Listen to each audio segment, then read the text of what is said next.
मैं कौशिक मेहता। क्या आपने सूरज का न्योता स्वीकार किया है? सूरज रोज उगता है, रोज अस्त होता है, फिर रोज उगता है। कभी वो ना उगे, इसके बारे में कभी सोचा है? इतना डिसिप्लिन आपने कहीं देखा है?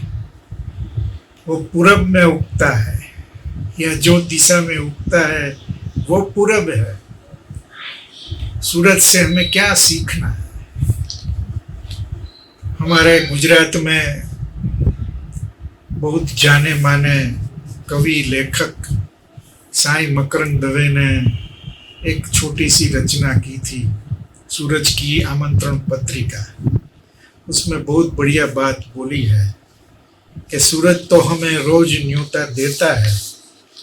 वो न्योता है जीवन के मेले में शरीक होना, अपने एकांत के अंधेरे से बाहर निकलकर फूल की तरह खिलना, उड़ते पंखी की तरह दुनिया में तैरना। ये न्योता आपको स्वीकार करना है, अस्वीकार करना है, वो आपके ऊपर निर्भर है। वो तो आज भी न्योता लेके आया है, कल भी न्योता लेके आएगा। आप स्वीकार कर ही लो, ये न्योता बहुत अच्छा है। ये आमंत्रण स्वीकार करके आप अपने अंदर के कमरे में थोड़ा झांकना, थोड़ी तहकीकात करना कि क्या है, कमरा कैसा लगता है। अंधेरा ही अंधेरा है, वहाँ हमारे क्रोध के जहरी जंतु है, कटुता की धूल उस जमी हुई है। 2 दिन पहले पड़ोसी के साथ झगड़ा हुआ था दीवान खंड में। वो वहाँ सुलझ भी गया, खत्म हो गया था, लेकिन अंदर अभी जो क्लेश है वो गया नहीं है। स्कूल में अपने साथ वो दोस्त पढ़ता था, अच्छे मार्क नहीं लाता था, कमजोर था, लेकिन एक दिन पहले नई कार में उसको आपने देख लिया तो ईर्ष्या का सांप अंदर क्यों रेंगने लगा। दिमाग सटक गया है, आर्थिक बोझ सर पे है, लोन है, ईएमआई है, ब्लड प्रेशर है, गोली खानी पड़ती है। लेकिन सूरज को देखो, वो पृथ्वी के आसपास घूमता रहता है, खेलता रहता है। पृथ्वी पे उसका वजन है, लेकिन उस वजन से पृथ्वी दब नहीं गई, क्योंकि उसने सूरज का न्योता स्वीकार किया है। और हम सूरज के कोमल कोमल किरणों के साथ जो न्योता आया है वो हमें नजर में क्यों नहीं आता? बुगदे में से बाहर आ जाओ साहब, अज्ञान, दुख, क्लेश, शोक, रोग से भरा पड़ा है वो बुगदा। उसमें से बाहर आने का एक ही उपाय है, सूरज का आमंत्रण स्वीकार कर लो। पड़ोसी के साथ झगड़ा हुआ था, ठीक है, होता रहता है, लेकिन सामने के दरवाजे पर एक नन्हा बच्चा हाथ फैला के आपको बुलाता है, उसके चेहरे पे मीठी हंसी है।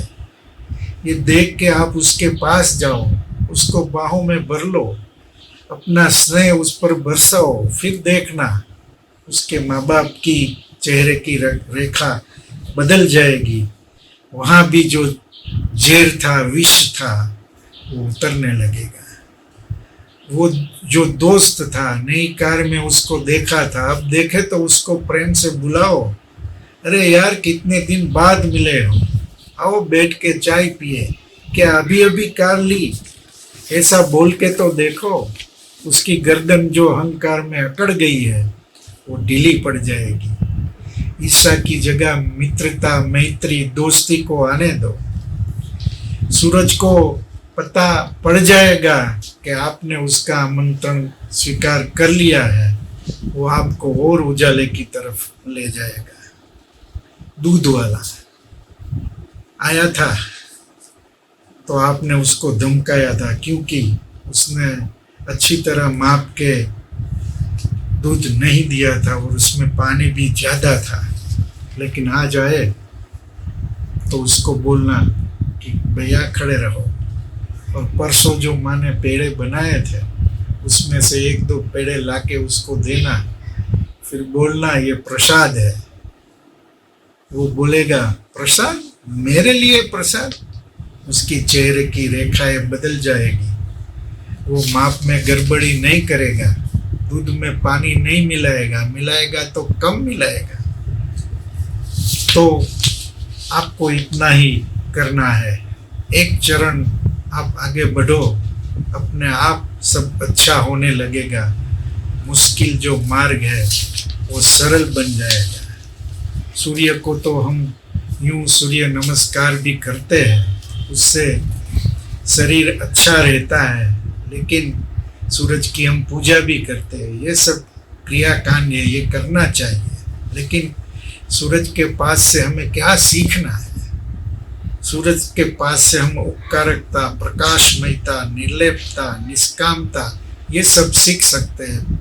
पांडुरंग जी अठवले ने ये बातें बहुत अच्छी तरह बताई थी। जीवन में जो अंधेरा है उसको दूर करना है, वो आप सूरज के पास से सीधा सीधा सीख सकते हो।